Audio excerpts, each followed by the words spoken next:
Bienvenidos a nuestro podcast La Biblia en un año, episodio 255. El tema de hoy, cómo permanecer en los caminos de Dios. Recuerdo haber leído años atrás acerca de un accidente que ocurrió en la Riviera Italiana. Un joven conducía su automóvil deportivo por una carretera cerca del mar. Era una ruta hermosa y pintoresca, pero el camino no era lo que parecía. A pesar de que a lo largo del camino había señales de advertencia, este le pareció perfectamente bueno al joven. El desastre lo aguardaba, pues un derrumbe había creado recientemente un precipicio y nadie tendría que haber transitado por ese camino. El joven continuó a gran velocidad e ignoró todas las señales de advertencia. Finalmente se dirigió directamente al acantilado. A veces no estamos seguros de dónde nos llevará un camino. En otras ocasiones somos plenamente conscientes de hacia dónde nos lleva y de todas formas decidimos seguirlo. Jesús dijo que hay un camino que lleva a la vida. También hay un camino que conduce a la destrucción. Eso lo dijo en Mateo 7 del 13 al 14. Las señales de advertencia no se ponen como una amenaza, sino por la seguridad de las personas. Las palabras de Jesús, el Nuevo Testamento y la Biblia en su conjunto están destinados a mantenernos en el camino que conduce a la vida. ¿Cómo te aseguras de estar en el camino correcto una vez que estás en aquel camino? ¿Cómo te quedas en él? Bueno, vamos a verlo. En Salmos capítulo 107, versículos del 1 al 9, vamos a estar leyendo. Salmos capítulo 107, versos del 1 al 9. Voy a leerlo en PDT, Palabra de Dios para Todos. Dice así: agradezcan al Señor. Den gracias al Señor porque Él es bueno. Su fiel amor dura para siempre. Que lo repitan los que el Señor ha salvado, que lo alaben los que Él rescató de sus enemigos, los que se han reunido de muchas tierras de oriente a occidente y de sur a norte. Ellos vagaban por el desierto buscando una ciudad donde vivir, pero no la encontraban. Estaban débiles a causa del hambre y la sed y a punto de morir. Entonces, en su angustia pidieron ayuda al Señor y Él los libró de sus dificultades. Dios los llevó directo a la ciudad donde vivían. Den gracias al Señor por su fiel amor y porque Él hace hasta lo imposible a favor de los seres humanos. Dios calma la sed del sediento y le da comida al que tiene hambre. Bueno, amén. Entonces vamos ahora a mirar el primer punto que está extraído de este texto que acabamos de leer de Salmo 107. El primer punto es: toma el camino recto. Den gracias al Señor porque Él es bueno y su gran amor perdura para siempre. No puedes mejorar el propósito que Dios tiene para ti. Dios es bueno y te ama.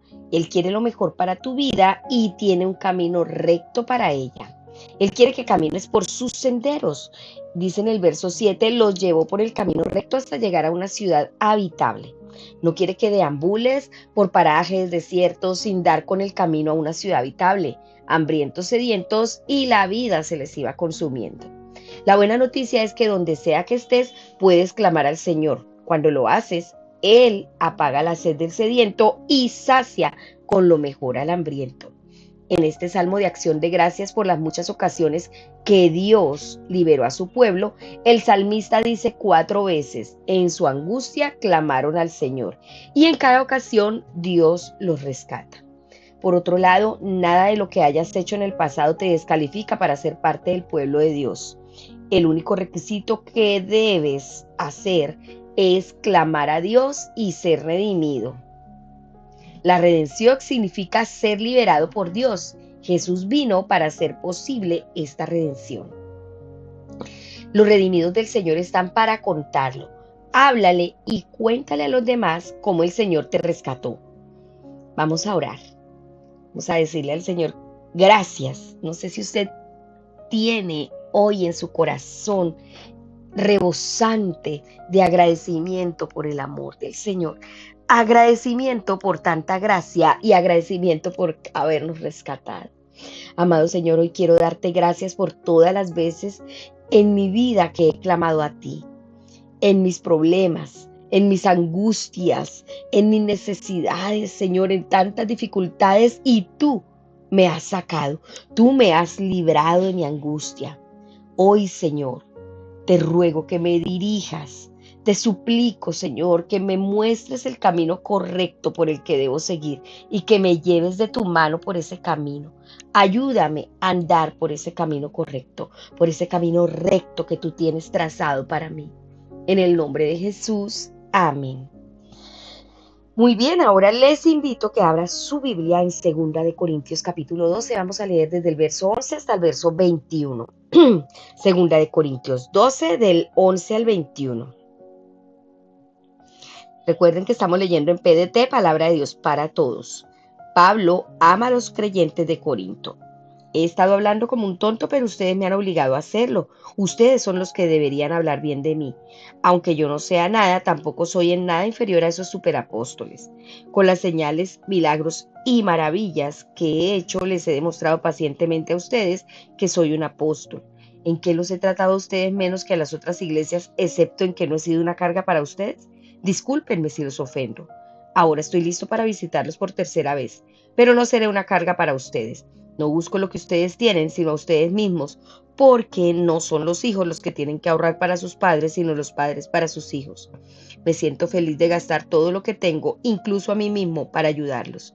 ¿Será que entre los que más quiero, menos me quieren ustedes? ¿Entre más los quiero, menos me quieren ustedes? Es muy claro que no he sido una carga para ustedes. Sin embargo, creen que yo fui astuto y me aproveché de ustedes engañándolos. ¿Acaso me aproveché de ustedes por medio de alguno de los que les envié?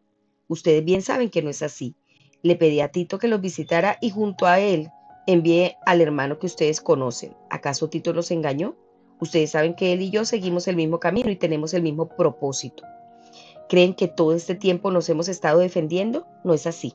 Estamos hablando ante Dios como seguidores de Cristo. Ustedes son nuestros hermanos y todo lo que hacemos es para ayudarlos. Me temo que ya no sean los mismos que yo quiero que sean y que tampoco sea yo el que ustedes quieren que sea. Temo que entre ustedes haya disputas, envidia, egoísmo, calumnias, intrigas, orgullo y desorden. Temo que cuando vaya a verlos de nuevo, Dios me humille delante de ustedes y tenga que lamentarme por los que han pecado y no han cambiado su vida, ni han dejado la impureza, la inmoralidad sexual y todo lo vergonzoso que han hecho. Amén. Bueno, vamos entonces ahora al segundo punto, que se ha titulado Vive en el camino del amor. El apóstol Pablo estaba absolutamente decidido a hacer lo correcto. Quería seguir el camino recto. Había sido acusado falsamente. Los superapóstoles habían intentado socavarlo. Como resultado, había sido malinterpretado y atacado por aquellos quienes tenían que haber comprendido mejor lo que pasaba. Absurdamente, había sido acusado de no querer tomar dinero de los corintios porque no los amaba. Pablo señala que la razón por la que no tomó dinero de ellos fue porque no quería ser una carga para ellos. Les responde, no me interesa lo que ustedes tienen, sino lo que ustedes son. Después de todo, no son los hijos los que deben ahorrar para los padres, sino los padres para los hijos. Fue por causa de su amor por ellos que gustosamente gastó todo para ellos y de hecho se desgastó él mismo también. En palabras de la traducción El Mensaje, Pablo siempre actuó de una manera que era implacable y honesta. Todo lo que hizo fue para el beneficio de ellos. No estaba interesado ni en su dinero ni en sus posesiones. Estaba interesado en sus almas. Pablo quiere que los corintios hagan lo correcto y se mantengan en el camino recto, así como él lo ha hecho. Teme que alguno de ellos puedan estar desviándose del rumbo, peleas, celos, arrebatos de ira, rivalidades, calumnias, chismes, insultos y alborotos. Eso está en el verso 20. Él dice que teme que cuando vaya a visitarlos encuentre que siguen pecando y una y otra vez en los mismos viejos caminos, que se han negado a apartarse de la porquería del mal, del desorden sexual y de la indecencia en que se revuelcan. Ay, Señor, aléjate de aquellas cosas para asegurarte de estar en el camino que lleva a la vida. El camino que conduce a la vida es un camino de amor, el tipo de amor que Pablo tiene por los corintios. Sí, Señor. Realmente necesitamos urgentemente que haya una separación del mundo y de estas acciones que lo único que conducen es a la muerte. Y necesitamos conducirnos por el camino de la vida. Vamos a orar. Tómese un tiempo allí para entrar en el gimnasio espiritual. Despójese de todo peso, de toda carga. Dígale al Espíritu Santo que dirija esta oración. Amado Señor, ayúdame a actuar como siempre, con amor, y preocuparme de aquellos por quienes ministro. Eso te lo pido personalmente, Señor. Te ruego que me des un amor sincero cada día, que así como lo he podido hacer hasta ahora, me ayudes a seguirlo haciendo el resto de mi vida. Oro para que nunca busque mi beneficio personal, ni mi propio beneficio, y que el amor sea mi única motivación. Guárdame en tus caminos, te lo suplico, por favor. Y te pido por las personas, Señor, las personas que están allí escuchando este podcast. Mira sus vidas, mira sus corazones. No permitas que ninguno se desvíe del rumbo, ninguno se desvíe del camino correcto con peleas, con celos, con arrebatos de ira, con rivalidades, calumnias, chismes, insultos, alborotos o griterías, Señor. Ayúdalos a permanecer en el camino correcto, que es el del amor, el de la paz. Señor, ayúdalos a librarse de todo hombre viejo, de esos viejos caminos, de la porquería del mal, del desorden sexual, de la indecencia, Señor. Que no se halle ninguno de ellos revolcándose en estos pecados. Y si hay alguno que ha caído, sácalo de allí, libértalo, por favor. Permítele arrepentirse y tomar nuevamente el camino correcto. En el nombre de Jesús. Amén. Bueno, amados, ahora vamos a Isaías capítulo 29.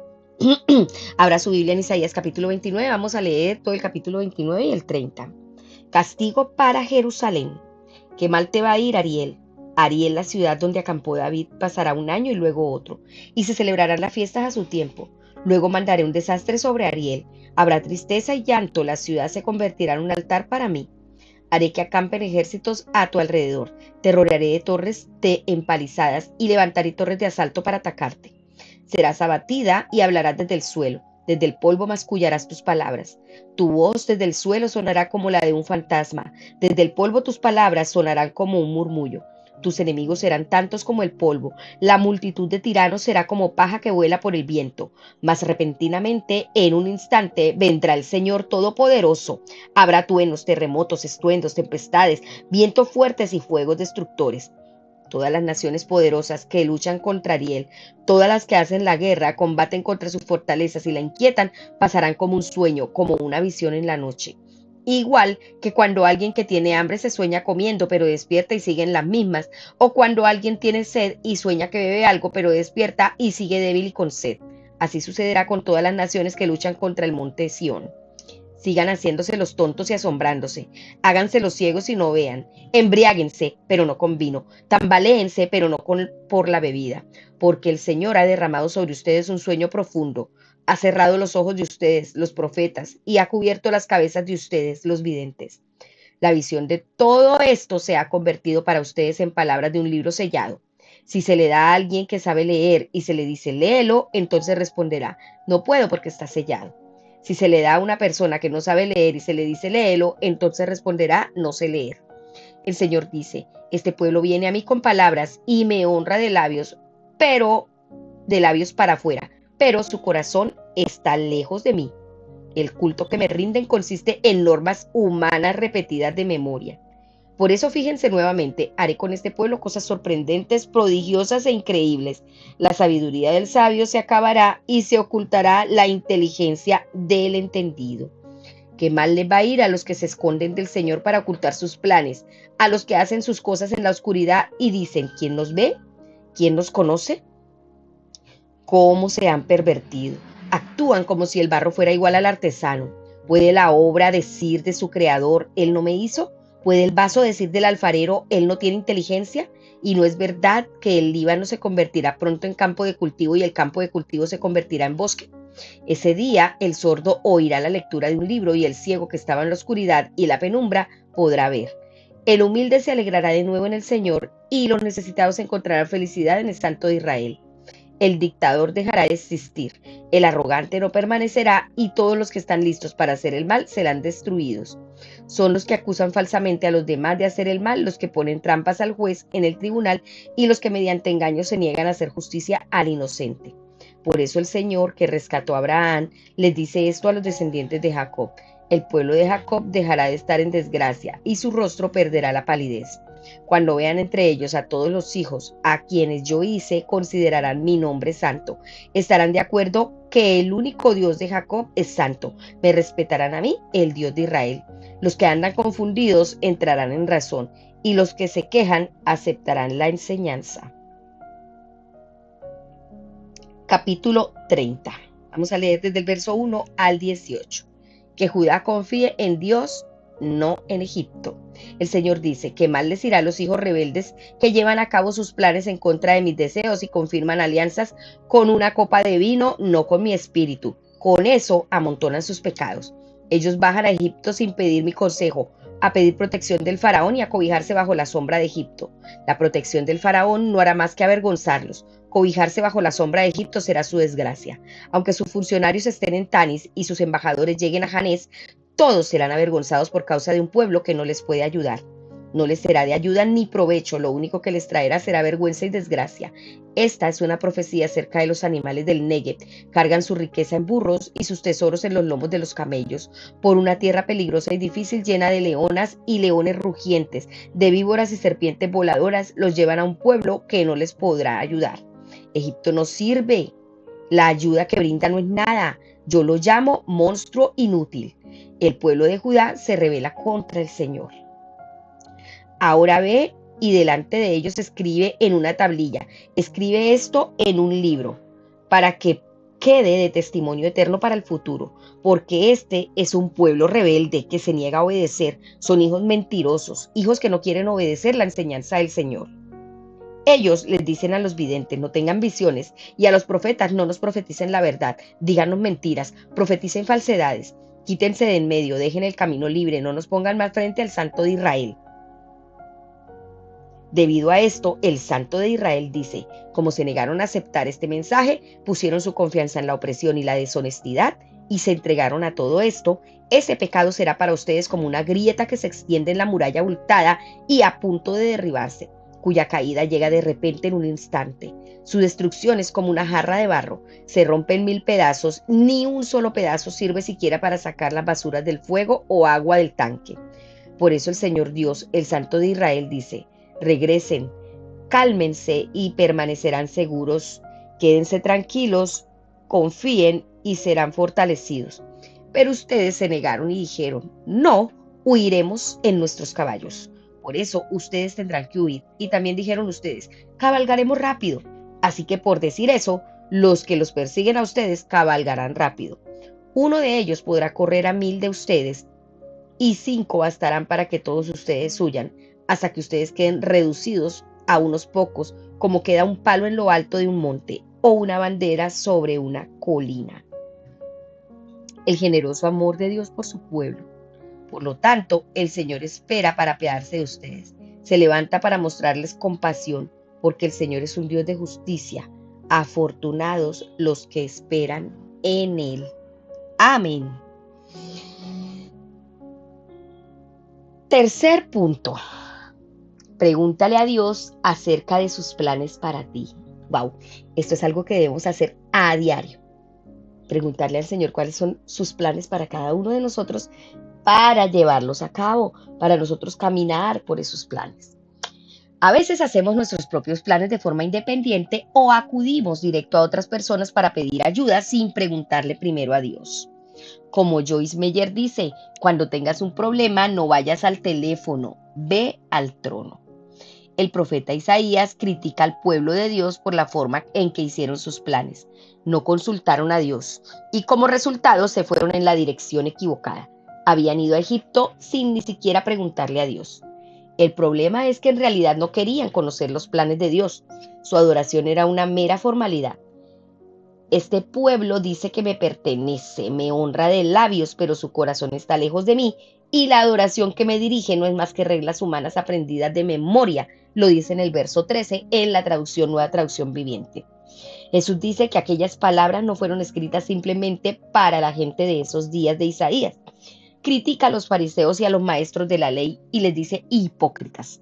Tenía razón Isaías cuando profetizó de ustedes: este pueblo me honra con los labios, pero su corazón está lejos de mí. En vano me adoran y sus enseñanzas no son más que reglas humanas. Eso lo vemos en Mateo 15, versos del 7 al 9, en las palabras de Jesús. Debido a que sus corazones no están bien con Dios, van muy lejos para esconder sus planes de la vista del Señor. Y el Señor les dice que aflicción les espera a los que intentan esconder sus planes del Señor y a los que hacen sus malas acciones en la oscuridad. Él es el alfarero y, por cierto, es mayor que ustedes, que son el barro. ¿Acaso la cosa creada puede decir acerca del que lo creó: él no me hizo? ¿Alguna vez ha dicho la vasija: el alfarero que me hizo es un tonto? Eso lo leímos en los versos 15 y 16 del capítulo 29 y está ahora en palabras de Nueva Traducción Viviente. Como resultado, hacen planes contrarios a los míos, hacen alianzas que no son dirigidas por mi espíritu, pues sin consultarme bajaron a Egipto en busca de ayuda. Esto se parece muchísimo a la actualidad, que mucha gente niega que ha sido creada por el Señor. Ellos no tienen que escuchar la ley del Señor. A los videntes les dicen: no tengan más visiones, y a los profetas: no nos sigan profetizando la verdad. Apártense del camino y retírense de esta senda y dejen de enfrentarnos con el Santo de Israel. No querían que los profetas les dieran ninguna exhortación. Ignoraron las señales de advertencia. De hecho, querían retirar las señales de advertencia de la carretera. Y les decían: apártense del camino, retírense de esta senda. Respondieron: huiremos a caballo. Y muchas veces en mi propia vida he errado por no consultar a Dios y por seguir adelante con mis propios planes. Esto es lo que nos espera cada vez que tomamos nuestras propias decisiones y no preguntamos al Señor. Y después de preguntarle, debemos obedecerle, ¿no? Porque muchas veces preguntamos, el Señor nos da la respuesta y luego tomamos nuestras propias decisiones completamente contrarias a la voluntad del Señor. Entonces, este pasaje también contiene esperanza respecto a que los descarriados adquirirán conocimiento. Dios asegura: tu salvación requiere que vuelvas a mí y detengas tus tontos esfuerzos por salvarte de ti mismo. Tu fuerza vendrá de depender completamente de mí, dice el Señor. Dios busca activamente a las personas para bendecirlas. El Señor los espera para tenerles piedad. En palabras de la versión clásica Biblia amplificada. Y por lo tanto, Él se levanta para tener misericordia de ti y mostrar bondad amorosa, porque el Señor es un Dios de justicia. Bendecidos, quiere decir felices, bienaventurados, envidiados, son todos aquellos que esperan de todo corazón en Él, quienes esperan y buscan y anhelan su victoria, su favor, su amor, su paz, su gozo inigualable, su compañerismo interrumpido. Aleluya, somos bendecidos, somos felices porque esperamos en Él, anhelamos su favor, su amor, su victoria. No sé si usted lo anhela, pero cada día debemos anhelar el gozo del Señor, la paz del Señor, caminar por ese sendero por el cual Él nos ha trazado para vivir en este gozo inigualable e ininterrumpido. Vamos a orar, pero hágalo con todo su ser, con todo su corazón, con todas sus fuerzas. Pídale al Espíritu Santo que nos dé esa iluminación y nos permita entender la voluntad de Dios y caminar en pos de ella. Amado Señor, yo quiero conocer tus planes. Ayúdame a escuchar tu voz. Ayúdame a venir a ti en arrepentimiento y calma para caminar en tus senderos, en serenidad, en confianza, Señor. Ayúdame a tener paz. Ayúdame, Señor, quiero anhelar cada día el gozo que solo tú me puedes dar, la paz que solo proviene de ti, Señor. Ayúdame a vivir en completa sintonía contigo, entendiendo cuál es tu voluntad para mí y obedeciéndola completamente. En el nombre de Cristo Jesús. Amén. La pastora Pipa añade, vamos a ver el comentario de ella tomando Salmo 107, versos 4, 6 y 7. Dice: vagaban perdidos por parajes desiertos sin dar con el camino a una ciudad habitable. En su angustia clamaron al Señor y Él los libró de su aflicción. Los llevó por el camino recto hasta llegar a una ciudad habitable. Miles de refugiados están huyendo de zonas devastadas por la guerra. Huyen desesperados para encontrar seguridad. a menudo con niños pequeños y tras perder a sus seres queridos. Cuando llegan a nuestro país, necesitamos tener compasión y sabiduría para saber cuál es la mejor manera de ayudarles a recuperarse de su trauma y a reconstruir sus vidas. Excelente comentario, Pastora Pipa. Bueno, amados, espero que este devocional haya sido de muchísima bendición, que nos haya exhortado a permanecer en los caminos de Dios. Y si alguno se ha desviado, este es el momento de volver al camino del Señor. Su inagotable amor perdura para siempre. Recuerden que Él está atento. Cuando en nuestra angustia clamamos al Señor, Él nos libra de toda aflicción y nos lleva por el camino recto. Entonces, la misericordia de Dios está extendida. No pierdas más el tiempo. Busca entrar al camino correcto. Recordemos que este devocional fue escrito por el pastor Nicky Humbel de la iglesia HTB en Londres y la voz de este podcast es de Marisol Rojas. Que el Señor les bendiga.